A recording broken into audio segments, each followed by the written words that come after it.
মৰমৰ ছাত্ৰ ছাত্ৰীসকল, আজি মই তোমালোকৰ সন্মুখত আলোচনা কৰিবলৈ লৈছোঁ প্ৰশস্তি কবিতাটোৰ পাঠভিত্তিক প্ৰশ্ন আৰু ইনচাইট প্ৰশ্নসমূহ। তো এয়া আছিল প্ৰশস্তি কবিতা। প্ৰথম কুৱেশ্যনটো হৈছে, ৰঘুনাথ চৌধুৰীক কি কবি বুলি জনা যায়? উত্তৰ, ৰঘুনাথ চৌধুৰীক বিহুগী কবি বুলি জনা যায়। খ, ৰঘুনাথ চৌধুৰীৰ কবিতা পুথিখনৰ দুখনৰ নাম লিখা। উত্তৰ লিখিম, ৰঘুনাথ চৌধুৰীৰ দুখন কবিতা পুথি হ'ল সাদৰী কেতেকী। ঘ, প্ৰকৃতিক কোনে সাদৰি আনিলে বুলি কবিয়ে কৈছে? উত্তৰ লিখিম, প্ৰকৃতিক নতুন কুঁহিপাতে সাদৰি আনিলে বুলি কবিয়ে কৈছে। ঘ, মন্দিৰৰ উপেক্ষিত কি ফুলে প্ৰেম পৰিমল যচা বুলি কৈছে?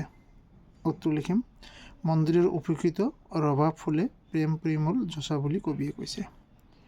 অ, জল, স্থল আৰু ক'ত দেৱতাৰ মহা অভিযান চলিছে? উত্তৰ লিখিম, জল, স্থান আৰু অন্তৰীক্ষত দেৱতাৰ মহা অভিযান চলিছে। চ, মহামাৰীৰ গান কিহে গায় বুলি কবিয়ে কৈছে? উত্তৰ, মহামাৰীৰ গান মোহন কিশোক ভেনুৱে গায় বুলি কবিয়ে কৈছে। ছ, প্ৰশস্তি কবিতাটোত কবিয়ে কি কি বস্তু প্ৰকৃতিৰ পৰা আনিছে? উত্তৰ, কবিতাটোত কবিয়ে প্ৰকৃতিৰ অন্তৰীক্ষ, আকাশ, সূৰ্য, জল, মাটি, গছৰ কুঁহিপাত, গজালি, কহ, ফুল, চৰাই চিৰিকটি আদি বস্তু কবিয়ে প্ৰকৃতিৰ পৰা আনিছে। ৩ নম্বৰ কুৱেশ্যনটো হৈছে, প্ৰশস্তি কবিতাটিত কবিয়ে কিয় আৰু কাৰ প্ৰশস্তি কৰিছে? উত্তৰ লিখিম, প্ৰশস্তি কবিতাটোত কবিয়ে প্ৰকৃতিৰ সৌন্দৰ্যৰ বাবে প্ৰকৃতিক প্ৰশস্তি কৰিছে। ৪ নম্বৰ, কবিতাটোত প্ৰকৃতিৰ সৌদাৰ মাজত কিদৰে সুন্দৰৰ সাধনা লুকাই আছে বিৱৰি লিখা। উত্তৰ লিখিম, প্ৰকৃতিৰ ৰূপ আৰাধনাৰ আঁৰত কবি ৰঘুনাথ চৌধুৰীৰ প্ৰশস্তি কবিতাটোত ঈশ্বৰ ভক্তিৰ স্বৰূপ সোমাই আছে। প্ৰকৃতিৰ সন্মোহিনী সৌদাৰ মাজত কবিয়ে বাৰে বাৰে নেদেখাজনৰ অস্তিত্ব দেখিবলৈ পাইছে। কাল ৰাত্ৰিৰ অন্তত যিদৰে সূৰ্যৰ পোহৰৰ সম্ভাৰ কঢ়িয়াই আনি সৰ্বত্ৰতে বিলাই দিয়ে, জল, স্থল আনকি অন্তৰীক্ষ জিলিকি উঠে, সেইদৰে গছ বন ফুল ফলেও যেন আনন্দত আত্মহাৰা হৈ পৰিছে। চৰাই চিৰিকটি আদিয়েও সকলোতে দেৱতাৰ সন্ধান কৰিছে। ৫ নম্বৰ প্ৰশ্নটো হৈছে, প্ৰশস্তি কবিতাটিৰ মূলভাৱ লিখা। উত্তৰ লিখিম, প্ৰশস্তি কবিতাটোত কবিয়ে প্ৰকৃতিৰ সৌন্দৰ্যৰ আৰাধনাৰ মাজেৰে সুন্দৰৰ আৰাধনা কৰিছে। বেলিৰ পোহৰে পোহৰাই তোলা পৃথিৱীত গছ বনে সাজেৰে সজাই তুলিছে। চৌদিশে ফুলি থকা ফুলবোৰ প্ৰায় আনন্দৰে ভৰি পৰিছে। চৰাই চিৰিকটি গানে যেন দেৱতাৰ সন্ধান দিছে। কবিয়ে অমৃতৰ সন্তান মানুহক কালৰাত্ৰিৰ শেষত মুক্তিৰ বাট বিচাৰিবলৈ আহ্বান কৰিছে। কিশোক বেনুৱে বতাহত স্ৰষ্টাৰ গান গাইছে। কবিয়ে ভক্তবৃন্দক তন্দ্ৰা ত্যাগ কৰি সুন্দৰৰ ৰূপ ধ্যান কৰিবলৈ আহ্বান জনাইছে। প্ৰকৃতিৰ সন্মোহিনী সৌদাৰ মাজত কবিয়ে বাৰে বাৰে নেদেখাজনৰ অস্তিত্ব দেখিবলৈ পাইছে। প্ৰকৃতিৰ ৰূপ আৰাধনাৰ আঁৰত কবিতাটোত ঈশ্বৰৰ ভক্তি স্বৰূপ সোমাই আছে। ৬ নম্বৰ কুৱেশ্যনটো হৈছে, উঠা হে ঋত্বিক ধ্যানী অমৃতৰ পুত্ৰ, উঠা যত মুক্তি পদযাত্ৰী। কবিয়ে কিয় এনেদৰে আহ্বান জনাইছে বুজাই লিখা। উত্তৰ লিখিম, জীৱ-শ্ৰেষ্ঠ মানুহে সংসাৰৰ সাগৰত নিমগ্ন হৈ থাকি শেষত মুক্তিৰ পথ বিচাৰি হাহাকাৰ কৰে। মুক্তিৰ বাবে তেওঁলোকে কঠোৰ ধ্যান সাধনাত ব্যস্ত হয় আৰু বহুতো তীৰ্থস্থান ভ্ৰমণ কৰে। কিন্তু কবিৰ মতে প্ৰকৃতিৰ সন্মোহিনী সৌদাৰ মাজতেই ভগৱানৰ অস্তিত্ব পাব পাৰি। সেয়ে এক চিন্তে প্ৰকৃতিৰ ভাল পাব পাৰিলে প্ৰকৃতিৰ উপাদানবোৰক নষ্ট নকৰি তাৰ যত্ন ল'ব পাৰিলে, প্ৰকৃতিৰ সৌন্দৰ্যৰ প্ৰাণ ভৰি উপভোগ কৰিব পাৰিলে আৰু তাৰ মাজতেই ভগৱানৰ অস্তিত্ব বিচাৰি পাব পাৰি।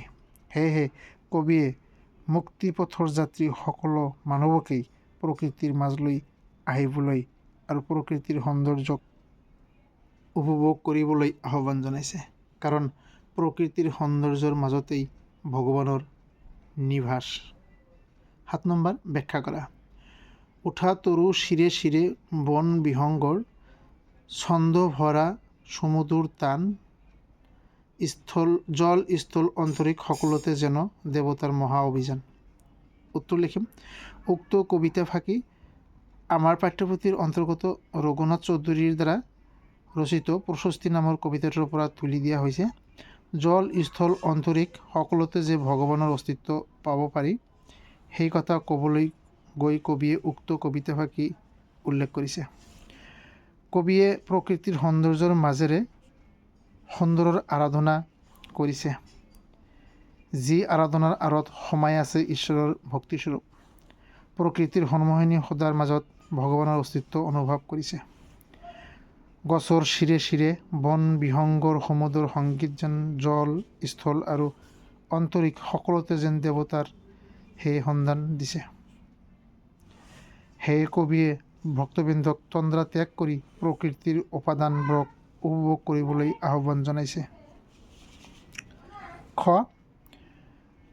কৰি দীৰ্ণ জৰাজীৰ্ণ পুঞ্জীভূত ক্লেদ, শেষ হ'ল মহাকাল ৰাত্ৰি, উঠা হে ঋত্বিক ধ্যানী অমৃতৰ পুত্ৰ, উঠা যত মুক্তি পথযাত্ৰী। উত্তৰ লিখিম। উক্ত কবিতা ফাঁকি আমাৰ পাঠ্যপুথিৰ অন্তৰ্গত ৰঘুনাথ চৌধুৰীদেৱৰ ৰচিত প্ৰশস্তি কবিতাটোৰ পৰা তুলি লোৱা হৈছে। প্ৰকৃতিৰ সৌন্দৰ্যৰ মাজতেই ভগৱানৰ অস্তিত্ব বিচাৰি পাব পাৰি, সেই কথা ক'বলৈ গৈ কবিয়ে উক্ত কবিতা ফাঁকি উল্লেখ কৰিছে। এই কবিতা ফাঁকিৰ জৰিয়তে কবিয়ে মানুহক কালৰাত্ৰিৰ শেষত চিৰ মুক্তিৰ বাবে সন্ধান কৰিবলৈ কৈছে। পৃথিৱীখনৰ সকলো আৱৰ্জনা প্ৰদূষিত উপাদানবোৰ আঁতৰাই নিশাৰ আন্ধাৰ ভেদি সূৰ্যই পৃথিৱী আৰু প্ৰকৃতি জগতখন আলোকিত কৰিছে।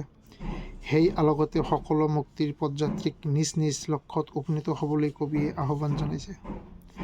কবিয়ে সূক্ষ্মভাৱে লক্ষ্য কৰিছে যে অন্যান্য উপাদানৰ নিচিনা মানুহেও সংসাৰৰ দুখ যন্ত্ৰণাৰ আন্ধাৰত আবদ্ধ হৈ থাকে। সেয়ে কবিয়ে প্ৰকৃতিৰ চিৰসুন্দৰৰ মাজত নিজকে বিলাই দি সংসাৰৰ জৰাজীৰ্ণ পুঞ্জীভূত ক্লেদৰ পৰা মুক্তি লাভ কৰিবলৈ মানুহক আহ্বান জনাইছে।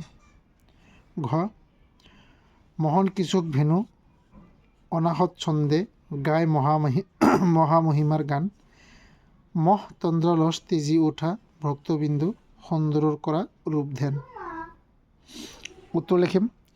উক্ত কবিতা ফাঁকি আমাৰ পাঠ্যপুথিৰ অন্তৰ্গত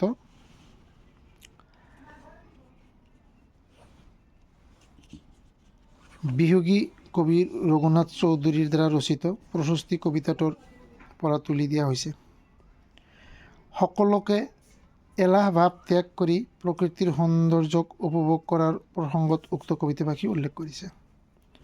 প্ৰকৃতিৰ সৌন্দৰ্যৰ মাজতেই লুকাই আছে সুন্দৰৰ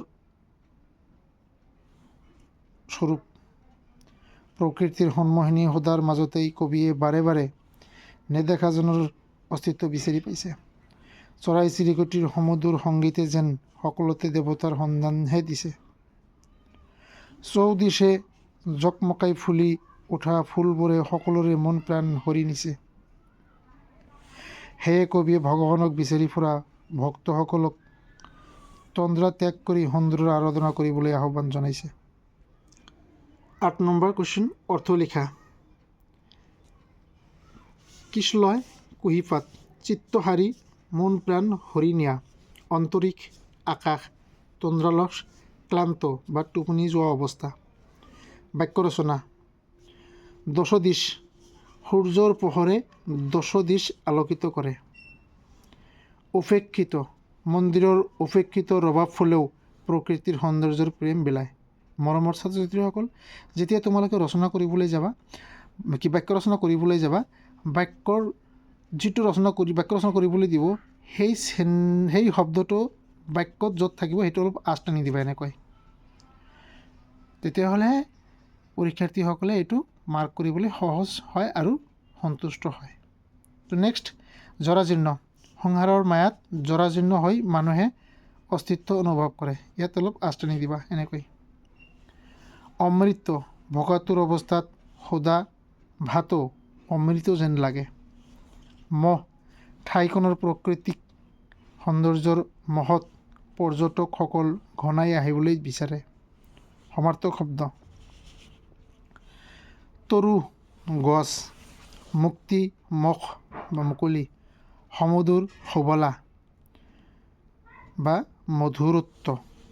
অভিযান পৰিভ্ৰমণ অনুসন্ধান। ধ্যানী মনোযোগী মনস্বী। এয়া মই পাঠৰ পৰা ভিতৰুৱা কুৱেশ্যনবিলাক কিছুমান ক্ৰিয়েট কৰিছোঁ। এইবিলাক আমি টেষ্ট পেপাৰ ছল্ভ কৰি বনাইছোঁ। আশা কৰোঁ তোমালোকে ইয়াৰ পৰাই কমন পৰিব। অতিৰিক্ত প্ৰশ্ন উত্তৰসমূহ হৈছে: কবিয়ে ৰঘুনাথ চৌধুৰীৰ মৰণোত্তৰ কালত প্ৰকাশ পোৱা কবিতা পুথিখনৰ নাম লিখা। ৰঘুনাথ চৌধুৰীৰ মৰণোত্তৰ কালত প্ৰকাশ পোৱা কবিতা পুথিখনৰ নাম লিখা। উত্তৰ লিখিম মনাই বৰাগী। মৰণোত্তৰ কালত প্ৰকাশ পোৱা গল্প পুথিখনৰ নাম লিখা। পতচীয়া। ৰঘুনাথ চৌধুৰীক কিয় বিহুগী কবি আখ্যা দিয়া হৈছিল? চৰাইক বিষয়বস্তু হিচাপে লৈ বহুতো কবিতা লিখিছিল বাবে ৰঘুনাথ চৌধুৰীক বিহুগী কবি আখ্যা দিয়া হৈছিল। ৰঘুনাথ চৌধুৰীৰ জন্ম কেতিয়া হৈছিল? 1879 চনত। ৰঘুনাথ চৌধুৰী কোনখন কাকতেৰে কবিতা লিখিবলৈ লৈছিল? জোনাকী কাকতেৰে। প্ৰশস্তি শব্দটোৰ অৰ্থ কি? আৰাধনা কৰা।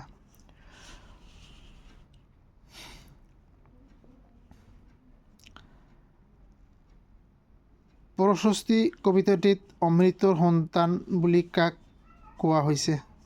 মানুহক কোৱা হৈছে।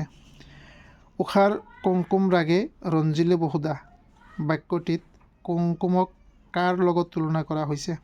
উত্তৰ লিখিম সূৰ্যৰ কিৰণৰ লগত তুলনা কৰা হৈছে। নেক্সট, ৰঘুনাথ চৌধুৰীৰ কোন যুগৰ কবি আছিল? উত্তৰ লিখিম ৰোমান্টিক যুগৰ এগৰাকী বিশিষ্ট কবি।